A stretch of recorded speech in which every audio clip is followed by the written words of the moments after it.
अस्सलाम वालेकुम नाज़रीन, अब्दुल फताह वॾो पंहिंजे नए व्लॉग सां हाज़िर ख़िदमत आहे। नाज़रीन, हिन वक़्तु असां मौजूदु आहियूं थाणो पखे जी हद आहे। हितां तक़रीबन 4 महीना अॻु पोरियत आहे फारूक अहमद भट्टी, जंहिंखे बेदर्दीअ सां गोलियूं हणियूं क़तलु कयो वियो हो, जंहिंखे तक़रीबन 4 महीने खां वधीक वक़्तु गुज़री चुको आहे।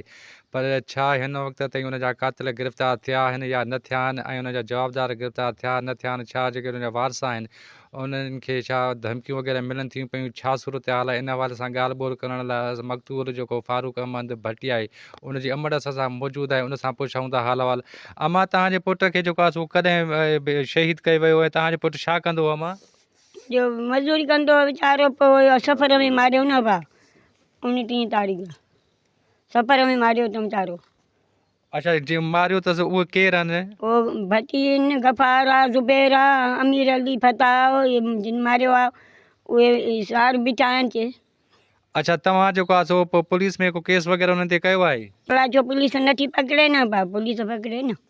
अच्छा, FIR वग़ैरह जेको आहे सो माना पखे थाणे ते कई आहे, पर माना जवाबदार जेको आहे गिरफ़्तार न थिया आहिनि। थाणे ते क़ुरान बि जोया अथमि, सूबेदार पखे ॾे क़ुरान बि जोया अथमि, न छॾियो अथमि हिकु थाणो बि। भई कोरट वारा क़ुरान नथा ॾियनि टपनि अंदरि, भाई हुते हिकु थाणो मां न छॾियो आहे बचा।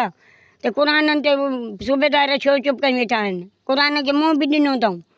अच्छा अमा, जेके जवाबदार मां किथां ॻोल्हियां माण्हू, उहे जेका भॼी विया आहिनि मां ॻोल्हियां सूबेदार पखे वारे, तूं ॻोल्हे ॾे पकिड़े ॼाए मां छा मां कुराड़ी ॻोल्हींदमि न भाउ। अच्छा, जेके जवाबदार आहिनि उहे तव्हांखे छा धमकियूं वग़ैरह बि ॾियनि था? हा, धमकियूं ॾियनि था। अच्छा, धमकियुनि में छा था चवनि त तव्हां केस था हथु खणो? हा, हथु खणो केस अथऊं, पोइ तव्हांखे न छॾींदासीं, न त मां चयो हा भली तव्हां धमकियूं ॾियो था, तव्हांखे ॾिसंदमि मां बसि। अच्छा, हिन वक़्तु तव्हां जेको आहे सो अपील की DIG आहे, IG सिंध खां या SSP जेको आहे कंबर शदात कोट, कहिड़ी अपील कंदो, छा चवंदो उन्हनि खे? उन्हनि जे लाइ तव्हां छा चवंदो त फरियादी जेको आहे सो जेको जवाबदार उनखे ॿधो वञे गिरफ़्तार कयो? हा, ॿधो वञे न उनखे, गिरफ़्तार जेके आहिनि उन्हनि खे पुलिस ॿधियो वञे न। असांजो इहो ऐलान कयूं था त मुंहिंजो अमर जो हक़ु थिए।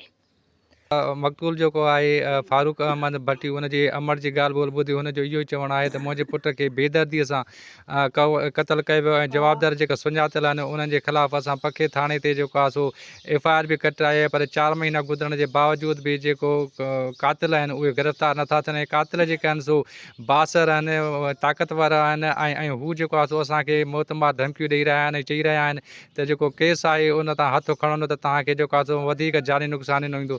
हिननि इहा अपील कई आहे IG सिंध खां, DIG लाड़काणो, SSP कंबर शदात कोट खां त असांखे इंसाफ़ फ़राहम कयो वञे, ऐं जेको क़ातिल आहिनि उनखे गिरफ़्तार कयो वञे, ऐं असांखे तहफ़्फ़ुज़ फ़राहम कयो वञे।